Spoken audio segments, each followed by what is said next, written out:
গতকালকে গভীর রাতে আমাদের ব্লুটুথ বয় সার্জিসের উপরে ব্যাপক হামলা হয়েছে।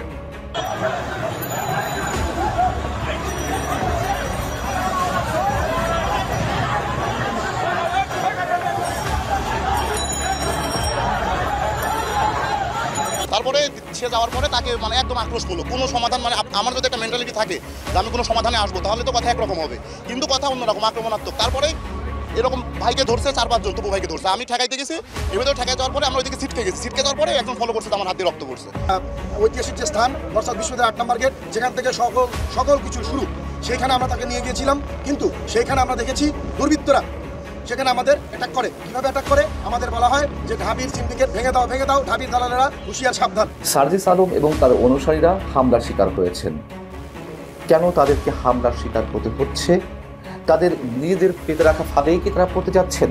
একটা ক্রিমিনাল মামলা বিচার শেষ হতে কতদিন লাগে সম্ভবত সার্জিসের এটা কোনো ধারণা নাই। শেখ হাসিনাকে ফাঁসি না দিলে যাতে দেশে ইলেকশনের কথা না আসে, এইটা প্রচন্ড ইম্যাচিউরড একটা কমেন্ট। আমার বন্ধু সার্জিস সেই ইলেকশনে পার্টিসিপেট করবে না, তাই তো? আমি এটা দেখতে চাই। আসসালামু আলাইকুম দর্শক, নতুন একটা নিউজে আপনাকে স্বাগতম। প্রিয় দর্শক, জাতীয় নাগরিক পার্টির নেতা সার্জিস আলমের উপর ছাত্র দলের হামলা, সার্জিস ও তার সহযোগীদের কুপিয়ে আহত করা, নিজেদের পেতে রাখা ফাঁদেই কি সার্জিসের উপর হামলা? তারেক রহমানকে ছাত্র নেতাদের ওপেন চ্যালেঞ্জ এবং হঠাৎ করে রাজনীতির মহলে একের পর এক তীব্র উত্তেজনার ঘটনা ও প্রেক্ষাপট নিয়ে করা আমাদের আজকের ভিডিওটি অত্যন্ত গুরুত্বপূর্ণ।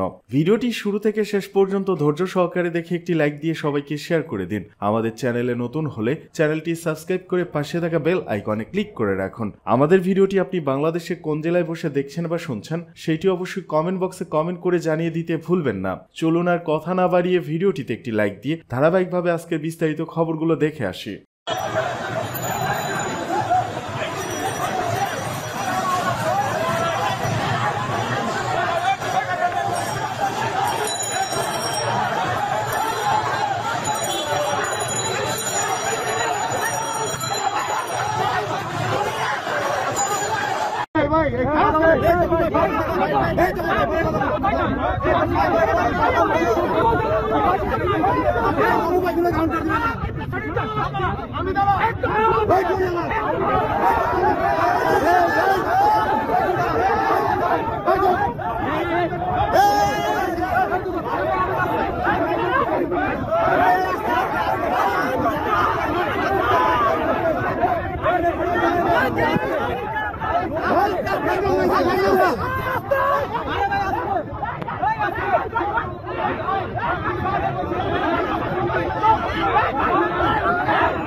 সার্জিস ভাই আসছে আর কি, এবং তিনি আমাদের সবাইকে নিয়ে বসে যথেষ্ট অনেকবার ক্ষমা চেয়েছেন। আমরা এখানে সকল ভার্সিটির সবাই উপস্থিত ছিলাম এবং তার ভিতরে সে ক্ষমা চেয়েছে। এরপরে সে আমাদের দেখাতে ছিল যে 5 আগস্টের যে ফাইট জোনগুলো আছে, আমরা ভাবলাম যে তাকে দেখায় এবং তাকে নিয়ে যাওয়া হলো নর্থ আতের সামনে। সেই সময় সে নিজেও দেখবেন যে ভাই পোস্ট করছে, ছাত্র দলের যে নেতাগুলো আছে তারা মনে করেন যে ওখানে উত্তেজিত করার মতো স্লোগান দিচ্ছিল। তারপরে আমরা সাজিদ ভাইকে বলছি যে আপনি এদিক দিয়ে চলে যান, কিন্তু সে না গিয়ে সে যেহেতু শুনবে, কারণ সে তো আমাদের সঙ্গে একটা সমাধান দিয়েই আসলো এই ঘটনার, যে ঘটনা নিয়ে ওরা স্লোগান দিচ্ছে। তারপরে সে যাওয়ার পরে তাকে একদম আক্রোশমূলক। কোনো সমাধান আমার যদি একটা মেন্টালিটি থাকে যে আমি কোনো সমাধানে আসবো, তাহলে তো কথা একরকম হবে, কিন্তু কথা অন্যরকম, আক্রমণাত্মক। তারপরে এরকম ভাইকে ধরছে, 4-5 জন তবু ভাইকে ধরছে। আমি ঠেকাইতে গেছি, এবার ঠেকাই যাওয়ার পরে আমরা ওইদিকে ছিটকে গেছি। ছিটকে যাওয়ার পরে একজন ফলো করছে, আমার হাত দিয়ে রক্ত পড়ছে। তারপরে দেখি যে এরকম, আমি তো সেরকম কোনো বুঝতেই পারিনি যে কিভাবে কি দিয়ে কেটে দিল। আমি সরকারের কাছে আহ্বান জানাচ্ছি এবং বিএনপির হাইকমান্ড মিস্টার তারেক রহমান সাহেবকে আমি আহ্বান জানাবো যে আপনার দলের নাম বেচে যদি কেউ এগুলো করে, আপনার দলের নাম ক্ষুণ্ণ হবে। আপনার এই ধরনের মানুষদেরকে দলে আশ্রয় প্রশ্রয় দেওয়া উচিত না। অনিতলম্বে তার বিরুদ্ধে দলের শাস্তি নেন। আহমেদ শাকিল এবং মাশরুফ এবং সাথে আরও যারা ছিলেন, যাদের নাম আমি জানি না, তাদের বিরুদ্ধে ব্যবস্থা নেন। আমার এখানে আমাদের সম্মিলিত বেসরকারি বিশ্ববিদ্যালয়ের ছাত্রদলের নেতারা আছেন এবং বৈষম্য বিরোধী ছাত্রদল আন্দোলনের নেতারাও এখানে উপস্থিত আছেন। আমি তাদেরকে সবাইকে বলতে চাই, আমি কোনো দলের না, মুস্তাক তাহমিদ দলের কোনো দলের সাথে যুক্ত না। আমি একজন সাধারণ শিক্ষার্থী, আপনারা আমাকে নিয়ে খোঁজখবর নেন। কিন্তু আজকে আমার যে অবস্থা, এই অবস্থার জন্যে অপরাধী কোনো দলের হতে পারে না ভাই। আপনারা এই বিচার এনশিওর করবেন। আমরা 17 বছর ফ্যাসিস্ট হাসিনার সময় এই ধরনের কর্মকাণ্ড ছাত্রলীগের দ্বারা দেখেছি। ছাত্রলীগ এগুলো করে দলের ব্যানারে পার পেয়ে গেছে। এই জন্য আজকে আওয়ামী লীগের অবস্থা। আপনারা কোনো দল এই ধরনের সাপোর্ট করবেন না। আর আমাদের মতো সাধারণ শিক্ষার্থীদের সেফটি যদি আপনারা রাজনীতি ব্যক্তিত্বরা না দিতে পারেন, তাহলে আমরা সাধারণ শিক্ষার্থীরা আপনাদের বিরুদ্ধে আবার রাজপথে নামবো। সেখানে ভাটরা থানার ওসি সে তো কোনো ধরনের মামলা নাই। সেখানে যে প্রধান আসামি আহমেদ শাকিল সে ওখানে ছিল উপস্থিত থেকে সে বলেছে, মাশরুফ সহ তারা বলেছে, কি বলেছে তুমি নিজের মুখে বলো, আমার প্রাইভেট ইউনিভার্সিটি থেকে 9 দফার অন্যতম ঘোষক মাশরাফি সরকারকে থ্রেট দিয়েছে আহমেদ শাকিল। এবং আমাকে নিয়ে যখন নিউজ করা হয়েছিল তখন বলা হয়েছিল তারেক রহমান ভাই থেকে আমি ফান্ডিং নিয়ে আমি আন্দোলন করেছি। ভাই আমি আপনাকে নিউজের মাধ্যমে বলে দিতে চাই, আপনার দলের অন্য ছেলেদের নামে আসে নাই, আমাদের নামে এসেছে, তাহলে বুঝে নিন আমরা কারা। এখন আপনি যদি আমাদেরকে সিকিউরিটি দিতে না পারেন বা না দেন, এই থ্রেট যদি আমাদের খেতে হয়, তাহলে এটার উত্তর আপনাদের কাছেই থাকবে। বাংলাদেশ জাতীয়তাবাদী দল তারেক রহমান ভাইয়ের আপনার দৃষ্টি আকর্ষণ করছি, গণঅভ্যুত্থানের আগে আমাদের বলা হয়েছিল তপু মাশরাফি তারেক রহমানের দালাল এবং তাদের কাছে টাকা খেয়ে এই আন্দোলনে লিপ্ত হয়েছিল। তাহলে এখন আমাদের কেন আলাদা করে বঞ্চিত করা হচ্ছে? যেখানে আমরা গতকালকে বলেছিলাম যে প্রাইভেটের স্টেক এখন কোথায়, এখন আমরা যে এরকম আপনাদের দলের ছেলেপেলের কাছ থেকে আমরা হুমকির শিকার হচ্ছি, আমাদের প্রত্যেকটা ভাই ব্রাদার হুমকির শিকার হচ্ছে, এই দায়ভার কে নেবে? তারেক রহমান ভাই, আপনি যদি আমার এই ভিডিও দেখে থাকেন, আমি মাশরাফি সরকার বেসরকারি বিশ্ববিদ্যালয়ের 9 দফার ঘোষক, সে সরাসরি আপনাকে প্রশ্ন করতে চাই।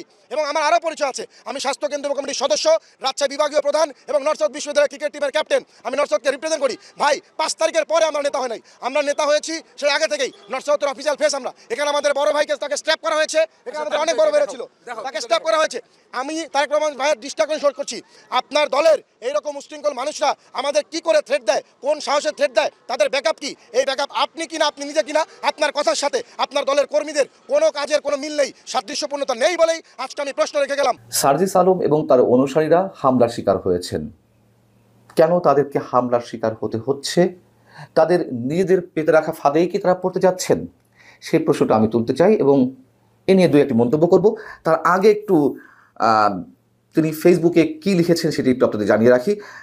ভাইরাল হওয়া যে ভিডিওগুলো তাতে এবং বিভিন্ন গণমাধ্যমে প্রচারিত যে সংবাদ ইলেকট্রনিক্স মিডিয়াতে, তাতে দেখা গেছে যে সার্জিস আলম এবং তার অনুসারীদের উপর হামলা করা হচ্ছে।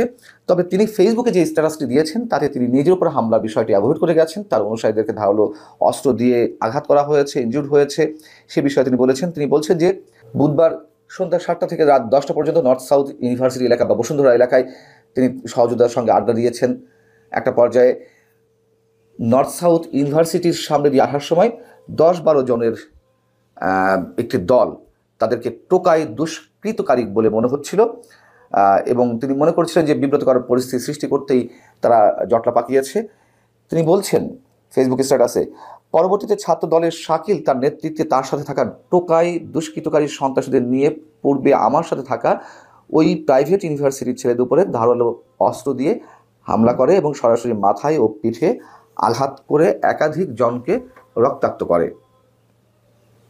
সার্জিস আলম বলছেন যে 16 বছর ধরে ছাত্রদল টোকাই লীগের দ্বারা নির্যাতিত হওয়ার পর আজকে যদি ছাত্রদলের কেউ একইভাবে টোকাই লীগের সন্ত্রাসীদের মতো আচরণ করে তাহলে তারও পরিণতি টোকাই লীগের মতো হতে হবে। খুব বেশি দিন লাগবে না। শিক্ষা নেন, সময় থাকতে নিকট অতীত থেকে শিক্ষা নেন। আমরাও চাই সবাই শিক্ষা নিক, শিক্ষা সবারই নেওয়া উচিত। আর এই যে হামলার শিকার হলেন, এর আগেও তো হাসনাত আবদুল্লাহ হামলা শিকার হয়েছেন ঢাকা বিশ্ববিদ্যালয় এলাকায়। যে 7 কলেজের আন্দোলন শিক্ষার্থীদের ঢাকা বিশ্ববিদ্যালয় এলাকায় গেছেন তারা তাদের দাবি জানাতে, সেখানে হাসনাত আবদুল্লাহ এসে নাক গলালেন এবং তিনি হামলা শিকার হলেন। সার্জিস উপর যে হামলাটি করা হয়েছে আমরা তার তীব্র নিন্দা জানাই অবশ্যই। কিন্তু যে প্রশ্নটি তুলছিলাম যে তারা তাদের নিজেদের পেতে রাখা ফাঁদে পা দিচ্ছে কিনা। এখন তো যেখানে সেখানে মবের সৃষ্টি হচ্ছে, মব ক্রিয়েট করে গণপিটুনি থেকে শুরু করে উদ্দেশ্যমূলকভাবে যখন যেমন ইচ্ছে সব কিছুর উপরে হামলা করা হচ্ছে, হামলার নির্দেশ দেওয়া হচ্ছে। এই ধরনের মবের সঙ্গে সার্জিস আলম কিংবা হাসনাত আবদুল্লাহদের কি সরাসরি সম্পর্ক নেই যদি সে প্রশ্ন তুলি? এবং বুধবার রাতে নর্থ সাউথ ইউনিভার্সিটির সামনে যে ঘটনাটি ঘটল, আমরা বলি যে এটি এই পরিস্থিতির জন্য সার্জিস হাসনাতরাই দায়ী কিনা। ছাত্রলীগের কথা বলা হচ্ছে, ছাত্রলীগের হেলমেট বাহিনী সম্পর্কে আমরা জানি, কিন্তু তার চেয়েও ভয়ঙ্কর যে বাহিনী এসেছে বুলডোজার বাহিনী।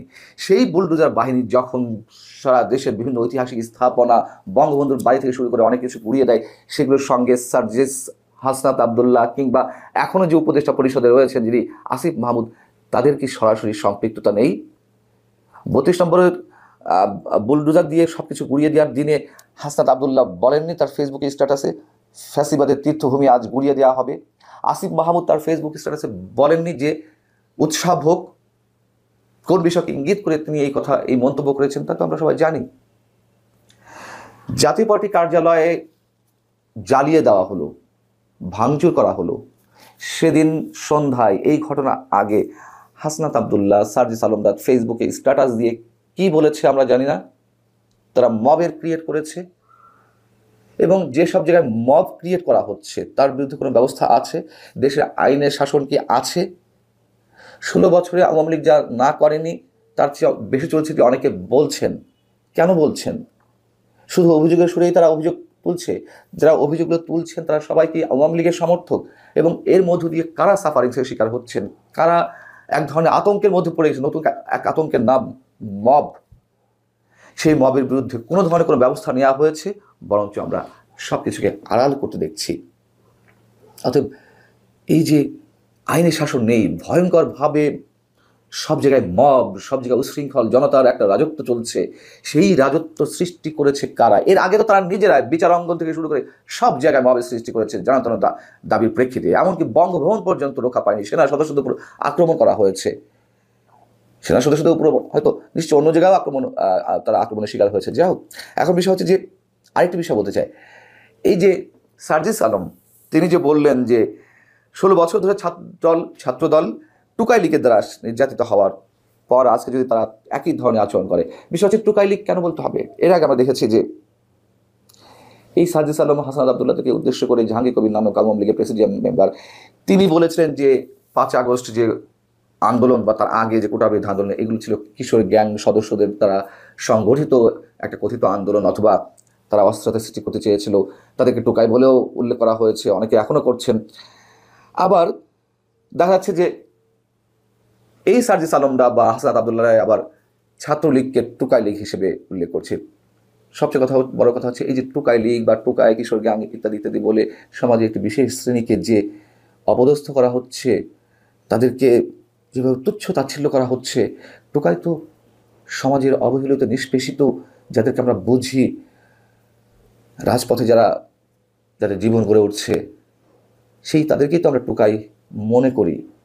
টোকাই শব্দটা তো একটা প্রতীকী শব্দ, সমাজের এলিট ক্লাসের প্রতি প্রচণ্ডভাবে এক ধরনের কটাক্ষ থেকে এই টোকাই শব্দের উৎপত্তি। এবং এই টোকাই শব্দটি যিনি উল্লেখ করেছিলেন প্রথম প্রখ্যাত কার্টুনিস্ট রণবীর, তাকেও এই সরকারের সময় ঢাকা বিশ্ববিদ্যালয়ের এলাকায় গিয়ে অবাঞ্ছিত হতে হয়। তাকে সেই অনুষ্ঠান থেকে বলা হয় যে আপনি চলে যান।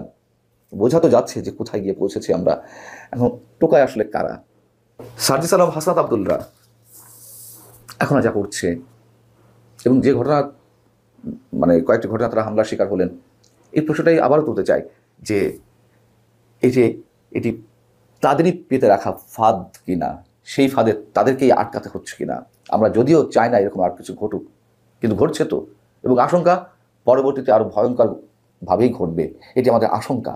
সার্জিসের সাথে কি হয়েছিল ছাত্রদল নেতার? জাতীয় নাগরিক পার্টি এনসিপি নেতার সার্জিস আলম তার ভেরিফাইড ফেসবুকে বলেন, ইফতারের পর বসুন্ধরা আবাসিক এলাকার প্রাইভেট ইউনিভার্সিটির সহযোদ্ধাদের সাথে চায়ের আড্ডা দিতে এবং তাদের কথা শুনতে চাই। সন্ধ্যা 7টা থেকে রাত 10টা পর্যন্ত তাদের সাথে আড্ডা গল্প হয়, তাদের কথা শোনা হয়, চায়ের আড্ডা হয়। এনএসইউ, আইইউবি, এআইইউবি, ইউআইইউ এই 4 প্রাইভেট বিশ্ববিদ্যালয়ের শতাধিক সহযোদ্ধাদের সাথে আড্ডা দিয়ে এনএসইউ এর সামনে দিয়ে হেঁটে আসছিলাম। আমার সাথে 15 থেকে 20 জন প্রাইভেটের সহযোদ্ধারা ছিল। পরে এনএসইউর গেটের সামনে দেখি 10 থেকে 12 জন ঢাবি সিন্ডিকেট নিয়ে স্লোগান দিচ্ছে। এর মধ্যে ছাত্রদলের সেন্ট্রাল নেতা আহমেদ শাকিল ছিল। আমি এগিয়ে যাই তাদের কথা শুনতে, কিন্তু তারা ইচ্ছাকৃতভাবে আমার সাথে থাকা প্রাইভেটের শিক্ষার্থীদেরকে গালিগালাজ করতে থাকে। ওদের 10 থেকে 12 জনের মধ্যে 1 থেকে 2 জনকে স্টুডেন্ট মনে হলেও বাকিদের দেখে ভাড়া করা টোকাই দুষ্কৃতিকারী মনে হচ্ছিল। বিব্রতকর পরিস্থিতি সৃষ্টি করাই এদের উদ্দেশ্য বুঝতে পেরে আমি দুই পক্ষকে চলে যেতে বলি এবং চলে আসে। পরবর্তীতে ছাত্রদলের শাকিল তার নেতৃত্বে তার সাথে থাকা টোকাই দুষ্কৃতিকারী সন্ত্রাসীদের নিয়ে পূর্বে আমার সাথে থাকা ওই প্রাইভেট ইউনিভার্সিটির ছেলেদের উপর ধারালো অস্ত্র দিয়ে হামলা করে এবং সরাসরি মাথায় ও পিঠে আঘাত করে একাধিক জনকে রক্তাক্ত করে। ছাত্রদলের শাকিল সহ বাকি সন্ত্রাসীদের দ্রুত বিচারের আওতায় আনতে হবে। 16 বছর ধরে টোকাই লীগের দ্বারা নির্যাতিত হওয়ার পর আজকে যদি ছাত্রদলের কেউ একইভাবে টোকাই লীগের সন্ত্রাসীদের মতো আচরণ করে তাহলে তাদেরও পরিণতি টোকাই লীগের মতো হবে। খুব বেশি দিন লাগবে না। শিক্ষা নেন, সময় থাকতে নিকট অতীত থেকে শিক্ষা নেন।